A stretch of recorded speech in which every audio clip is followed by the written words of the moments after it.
நான் doctor Jennifer Diana, இயற்கை மற்றும் யோகா மருத்துவர். கருப்பு மிளகு இந்த ஒரு விஷயம் எல்லாருக்குமே தெரியும் இல்லையா? பெப்பர் அப்படின்னு சொல்லக்கூடியது கேரளா அதை சார்ந்த பகுதிகளில் இது நல்ல மிளகு அப்படின்னு சொல்லுவாங்க. நல்ல மிளகு அப்படின்னா நன்மை செய்யக்கூடிய மிளகு அப்படின்னு இதுக்கு பேர். அதே போல் சிவப்பு மிளகாய், பச்சை மிளகாய் அப்படின்லாம் சொல்லுவாங்க. ஆனால் அது எதற்கும் இந்த நல்ல மிளகுன்னு பேர் வைக்கல அவங்க பெரியவங்க. கருப்பு மிளகுக்கு தான் நல்ல மிளகுன்னு பேர் வச்சாங்க. ஸோ இந்த மிளகை பற்றிய பல சுவாரஸ்யமான தகவல்களை இந்த வீடியோவில் காணலாம். இந்த கருப்பு மிளகை ஃபைபர் நிக்ரம் அப்படின்னு சொல்லுவாங்க. இது பிப்பிலி அப்படின்னு சொல்லிட்டு சம்ஸ்கிருதம் அல்லது ஹிந்தியில் சொல்லுவாங்க. பல நாடுகளில் இந்த பெப்பர் பயிரிடப்பட்டு வந்தாலும் கூட இந்தியாவில் தான் அதற்கு தாயகம். இந்தியாவில் குறிப்பாக மலபார் போன்ற பகுதிகளில் ஒரு சிறிய பகுதிகளில் கூட இந்த மிளகை பயிரிட்டு இருந்திருக்காங்க. இந்த மிளகு செடி தனியாக வளர முடியாது, ஏதாவது ஒரு மரத்தோடு இணைச்சி வளர விடுவாங்க. ஸோ கேரளாவில் மலபார் போன்ற பகுதிகளில் இன்னும் ஒரு மரத்தோடு சேர்த்து இதை வளர்த்து விட்டுட்டு இருக்கிறாங்க. இந்த பெப்பரை நீங்கள் அறுவடை செய்யக்கூடியதை பொறுத்து தான் அதோட கலர் கருப்பா சிவப்பா அப்படிங்கிறத வச்சு தான் நாம் டிசைட் பண்ண முடியும். கருப்பு பெப்பர் அல்லது பிளாக் பெப்பருங்கிறது பச்சையாக இருக்கக்கூடிய மிளகை பறித்து காய வச்சு எடுக்கக்கூடியதான் கருப்பு மிளகாய். இதுவே சிவப்பாக இருக்கும் பட்சத்தில், அது காஞ்சு இருக்கக்கூடிய பட்சத்தில் அதை சுண்ணாம்பில் ஊற வச்சு ப்ராசஸ் பண்ணி எடுக்கும்போது அது நமக்கு வெள்ளை மிளகாக கிடைக்கிறது. இது அல்சருக்கு கூட மிகவும் நல்லது. இந்த கருப்பு மிளகாயை கருப்பு தங்கம்னு சொல்லுவாங்க, கிங்ஸ் ஆஃப் ஸ்பைசஸ் சொல்லுவாங்க, எல்லா விதமான மசாலா பொருட்களின் ராஜான்னு சொல்லுவாங்க. ஸோ இதற்காகவே பல போர்கள் கூட நடந்திருக்குது. ஒரு காலங்களில் வரதட்சணையா இல்லது ஒரு பொருளுக்கு வாடகையாக அல்லது ஒரு பொருளை வாங்குறதுக்கு தங்கத்தை கொடுத்து இதை வாங்கிய காலங்கள் கூட முன்னாடி நாட்களில் இருந்திருக்குது. ஈவன் சொல்ல போனால் ரோமானியர் ஆட்சியில் ரோமனை கைப்பற்றப்பட்ட போது அங்கேருந்து 3000 பவுண்டுகள் பிளாக் பெப்பரை மட்டும், இந்த கருப்பு மிளகாவை மட்டும் கைப்பற்றியிருக்காங்க. ஒரு நாடு இன்னொரு நாளை வெட்டி கொள்ளும் பொழுது கைப்பற்றுவாங்க இல்லையா, அந்த மாதிரி பொருட்களை கைப்பற்றியிருக்காங்க. ஸோ அந்த அளவுக்கு மிக முக்கியமான ஒரு இடத்துல இருந்தது தான் இந்த கருப்பு மிளகு. இந்த கருப்பு மிளகுல 2-4% பைப்பரின் அப்படிங்கிற ஒரு வேதிப்பொருள் இருக்குது. இந்த வேதிப்பொருட்களை வச்சு மிளகு எண்ணெய் தயாரிக்கிறாங்க. குறிப்பாக இந்தியாவில் மலபார் அல்லது கேரளா போன்ற பகுதிகளிலிருந்து கிடைக்கக்கூடிய அந்த நல்ல மிளகு மிகவும் தரம் வாய்ந்ததாக இருக்கிறது. அதற்குரிய சுவையே தனி. அது மட்டுமல்லாமல் அதோடைய வாசனை மற்றவர்களை கவர்ந்தெடுக்கக்கூடிய தன்மையுடையதாகவும் இருக்கிறது. இந்த கருப்பு மிளகை ஒரு டேபிள் ஸ்பூன் உப்புட கலந்து வச்சிங்க அப்படின்னா அது எத்தனை வருஷம் ஆனாலும் அதோட சுவையோ மனமோ மாறாமல் இருக்கும். அந்த அளவுக்கு இது ரொம்ப பல வருடங்களாக பாதுகாத்து வைக்கக்கூடிய அளவுக்கு ஒரு முக்கியமான பொருளாக இருக்கிறது. இந்த மிளகு மிக காஸ்ட்லியான ஒரு பொருளாக இருந்ததால் அன்றைய நாட்களில் என்ன பண்ணாங்க அப்படின்னா, அமெரிக்காவை கண்டறிந்த கொலம்பஸ் என்ன பண்ணாருன்னா, அங்கே செவ்விந்தியர்கள் வாழ்ந்துட்டு இருந்தாங்கன்னா அவங்களுடைய இந்தியர்கள்னு ஒரு முத்திரை கொத்தி அங்கு விளைந்த ஒரு பொருள் சிவப்பு மிளகாய் அப்படின்னு சொல்லிட்டு கொண்டு வந்தாங்க. ஸோ அதோட டேஸ்ட்டும் இதை விட கொஞ்சம் அதிகமாக காரமாக இருந்ததால் மக்கள் அதை பயன்படுத்த ஆரம்பித்து விட்டார்கள். இதுதான் அதோட ஒரு சிம்பிளான ஒரு வரலாறு. நம்ம ஊரில் ஒரு பழமொழி சொல்லுவாங்க, 10 மிளகு இருந்தால் ஒரு பகைவர் வீட்டில் கூட உணவு இருந்தலாம் அப்படின்னு சொல்லுவாங்க. அதுக்கு காரணம் என்னன்னா, உணவுகளில் பொதுவாக ஏதாவது விஷத்தை கலந்து அந்த காலத்திலேருந்தே சாப்பாட்டில் கொடுத்துருவாங்க.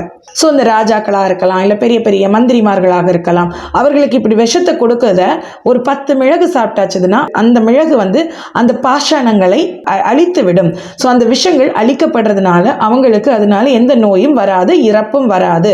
அதற்காக தான் இந்த காலத்தில் என்ன சொல்லுவாங்கன்னா, 10 மிளகு இருந்தால் பகைவன் வீட்டில் கூட உணவருந்தலாம்னு சொல்லுவாங்க. அதே போல் நம்ம தென் மாவட்டங்களில் ஒரு கதை போயிட்டுருக்கு. எப்படின்னா, பாண்டிய நாட்டு வியாபாரிகள் நம் நாட்டிலிருந்து மிளகு செடிகளை அறுத்து அல்லது கவர்ந்தெழுத்து கொண்டு போய்கிட்டு இருக்காங்க அப்படின்னு சொல்லி அந்த நாட்டு காவலர்கள் திருவனந்தபுரத்து மகாராஜாவிடம் போய் கம்ப்ளைண்ட் பண்ணுறாங்க. அப்போ திருவனந்தபுரத்து ராஜா என்ன சொல்கிறார் அப்படின்னா, அவங்க செடிகளை வேணால் வெட்டிட்டு போகலாம், ஆனால் இங்கே இருக்கக்கூடிய மேகக்கூட்டங்களை அவங்க எடுத்துகிட்டு போக முடியாது. ஸோ இந்த மேகக்கூட்டங்களும் இருந்தால் மட்டும்தான் அந்த நல்ல மிளகு ரொம்ப சுவையுடைய மனமிக்கதாக இருக்கும் அப்படின்றத சொல்றாரு. இப்படி கூட அந்த காலத்துல மிளகு செடியை தூக்கிட்டு போனதுக்கெல்லாம் கூட சண்டை நடந்திருக்குது. மேகங்கள் சூழ்ந்திருந்தால் மட்டும்தான் மிளகு செடி பூக்கும். ஸோ மேகங்கள் சூழ்ந்திருக்கக்கூடிய அந்த நாகர்கோவில், கன்னியாகுமரி டிஸ்ட்ரிக்ட்டு, இன்னும் கேரளாவுடைய மலபார், ஆலப்பி இந்த மாதிரி இடங்கள்ல தான் அதிகமாக நல்ல மிளகு வந்து அறுவடை செய்யப்படுகிறது.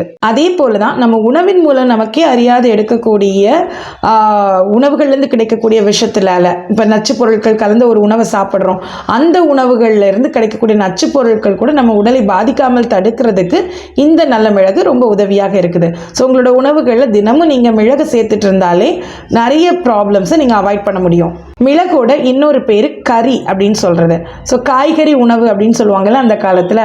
ஸோ நிறைய பேர் என்ன நினச்சிட்டு இருப்போம்னா நான்வெஜ் தான் கறி அப்படின்னு நினச்சிட்டு இருப்பாங்க. பழைய காலத்தில் கறிங்கிற பேர் தான் இருந்துச்சு. ஸோ இந்த காயோட என்னெல்லாம் மிளகு சேர்த்து சமைக்கிறோமோ அதை தான் காய்கறி உணவுகள் அப்படின்னு சொல்லியிருக்காங்க. தலைவலி, தீராத தலைவலி, குறிப்பாக ஒற்றை தலைவலி, அப்புறம் மூக்கடைப்பு, இதுக்கெல்லாம் வந்து நல்ல மிளகு ரொம்ப ரொம்ப நல்லது. 1/2 கிராம் நல்ல மிளகும் 1 கிராம் வெல்லமும் எடுத்து காலை மாலை சாப்பிட்டு வர இது சரியாகிறதுக்கு வாய்ப்புகள் அதிகம்.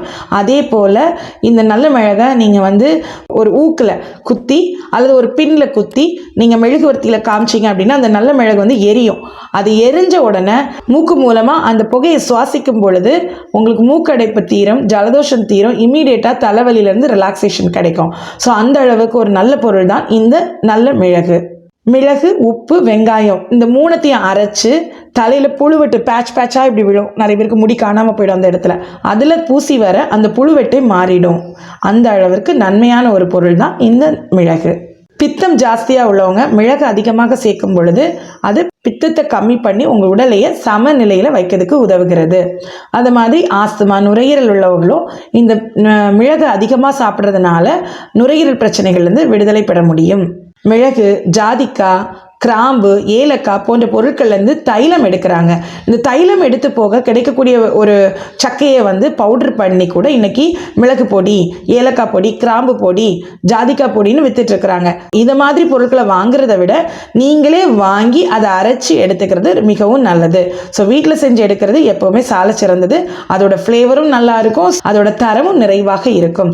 ஸோ கருப்பு மிளகு அல்லது பிளாக் கோல்டு அல்லது கிங்ஸ் ஆஃப் ஸ்பைசஸை பற்றி நிறைய தகவல்களை இப்போ தெரிஞ்சுக்கிட்டோம். ஸோ இதே போல் உங்களுடைய எந்தாவது ப்ராப்ளம்ஸ் இருந்ததுன்னா கூட நீங்கள் எங்களுக்கு டவுட்ஸ் கேட்கலாம். உங்களுடைய அருகில் இருக்கக்கூடிய இயற்கை மற்றும் யோகா மருத்துவரை சந்தித்து நீங்கள் அவங்கக்கிட்டேயும் இதை பற்றி கலந்துரையாடலாம். உங்களுடைய உடல் நலத்தை குறித்து ஆலோசனைகளை பெறலாம். நாங்களும் எப்பொழுதும் உங்களுக்கு ஆலோசனைகள் வழங்க தயாராக இருக்கிறோம். ஆன்லைன் கன்சல்ட்டிங்கும் அவைலபிலிட்டியாக இருக்குது. தொடர்ந்து எங்களுக்கு சப்போர்ட் பண்ணி வருவதற்கு நன்றி. உங்களோட ஃப்ரெண்ட்ஸ் அண்ட் ஃபேமிலிக்கு ஷேர் பண்ணுங்கள். நன்றி, வணக்கம்.